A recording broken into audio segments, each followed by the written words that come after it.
And joining us now to discuss this is Magdalena Polan, Head of EM Macro Research. Hello and welcome to TVP World. Thank you. Good morning.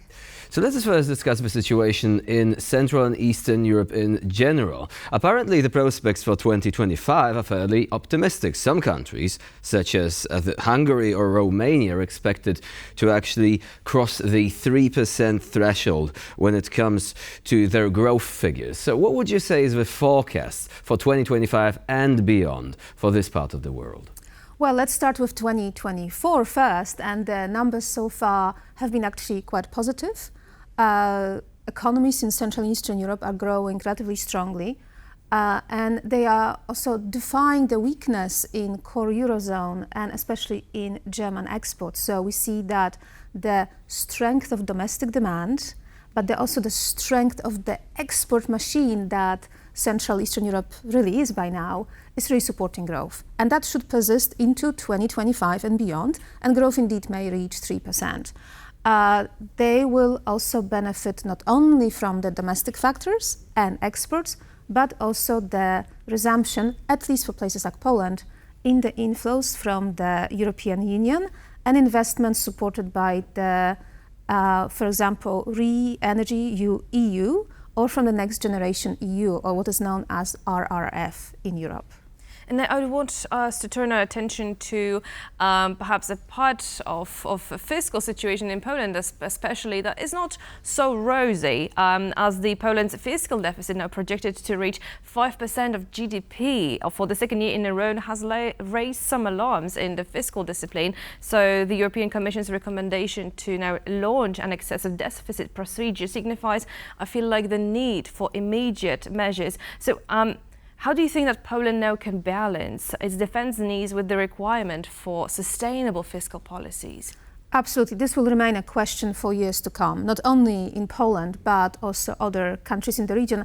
And I would say for most of the developed or upper middle income countries like Poland, I think it really matters what the money is spent for. If the money is spent on something that is absolutely necessary, or at least ensures protection from extreme risks like a military conflict, this is a form of productive, or let's say necessary, expenditure. If the money was to be spent, let's say, on excessive current spending, or maybe excessive tax cuts, as we have seen in a number of countries across the Eurozone, or let's say lack of fiscal discipline, I think that would be a different issue. And when we think about fiscal issues, but also when we then turn to financial markets that may start to perceive these risks as excessive, and I think over the last few days we've seen it in case of France and the potential elections that may derail or at least change the direction of policies, what really matters is the medium term. So medium term framework, planning, trying to implement measures that will then reduce spending over time. That's all important. And as you mentioned just before, the excessive deficit procedure, it does not call for immediate cuts in fiscal spending. It calls for medium-term plan to restore fiscal sustainability, and that is definitely needed. So if I can ask a follow-up questions to what you just mentioned, because it's truly fascinating, but looking at this, what do you think are the options for reducing the deficit? Is it just raising taxes, increasing taxes that can generate an additional revenue, or is it cutting spending where reducing government spending can help now lower the deficit, but it also might affect now public services? Or is there, like you mentioned, some road in between? I think in between is usually the best option, and I think it calls for a multi-pronged approach. So one thing is discipline in spending. The other one is really a discipline in tax collection, not necessarily new taxes, but making sure you collect all the taxes you need. But also there are two more things. One thing is sources of funding. The cheaper the source of funding, the better it is. So a full utilization of EU funds, multiple EU funds, making sure that you actually receive all the EU funds that are available to you. And Poland has came back to a much better relationship with the EU, unlike, for example, Hungary right now. Using sources from multilateral lending institutions, let's say European Investment Bank, the EBRD, the European Bank for Reconstruction and Development, maybe accessing for sources for green financing, because we also need to finance the green transition, and then controlling the cost of public debt very actively can help without undue pressure on growth, social spending, and let's say also the popularity of these policies in the population. You've mentioned Hungary. Do you think that Hungary is likely to suffer as a result of what is perceived as its growing isolation within the European Union? For example, because certain instruments might not be as readily available to the Hungarian government? Absolutely, and we have already seen it. The level of public investment in Hungary has fallen. As a result, particular sectors of an economy have also seen the result of lower spending. Let's say companies involved in public sector infrastructure, because these contracts are simply not financed by the EU. And also, Hungary has obtained more financing from the markets. This financing is more expensive.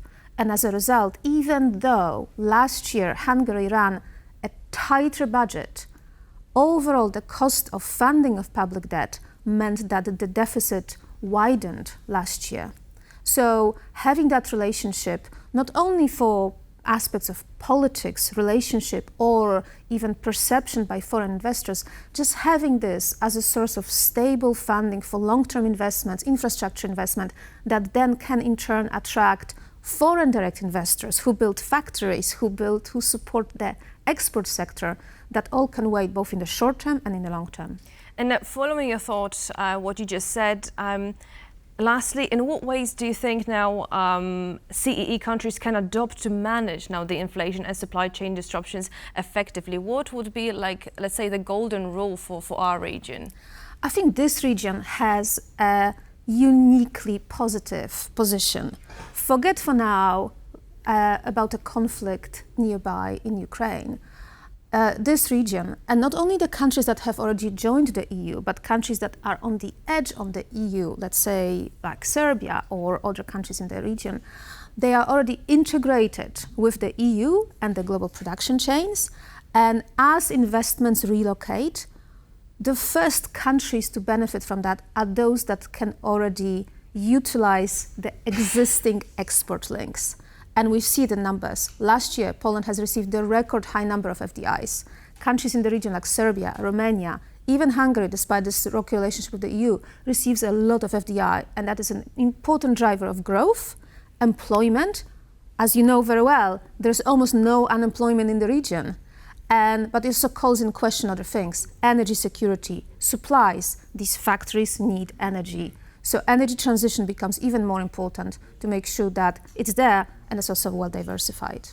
So one final question perhaps goes slightly beyond the scope of what we discussed, but you've mentioned the question of foreign investments in countries in the region. But we also have Ukraine, which is, one could say, perhaps not at the edge of the EU, but getting ever closer, yet it is also in a state of military conflict. So what mechanisms are major investors using to make sure that they can actually put their money into this economy while not being threatened, obviously, by military conflict, instability, and such factors? Because, you know, if you're just an individual who wants to set up a small company, obviously you don't really have these instruments. You're going to say, well, I'm afraid I might lose my business. I will not do that. But large companies, I'm assuming they have more options to actually get their investments rolling in such parts of the world, right?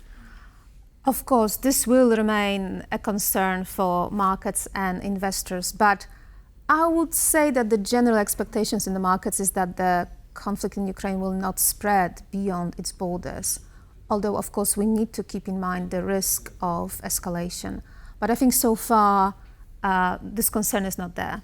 And as you can see, the numbers speak for themselves, especially the larger companies. One thing is the smaller companies, absolutely. This is more difficult. But if you think about the large investor who's building a factory, that is very difficult to move. So the fact that, let's say, companies investing in electrical vehicles, batteries, even some more higher technology are actually placing their trust in this region is, I guess, a testimony of the trust that this will remain contained and the region will remain relatively safe. And even Ukraine itself, Rheinmetall has announced that it's going to build a factory, a military factory in the Ukrainian territory. So despite the conflict, there are still many options to actually take advantage of. Magdalena Polan was our guest today here on TVP World. Thank you very much for joining us and for sharing your expertise. Thanks for inviting me.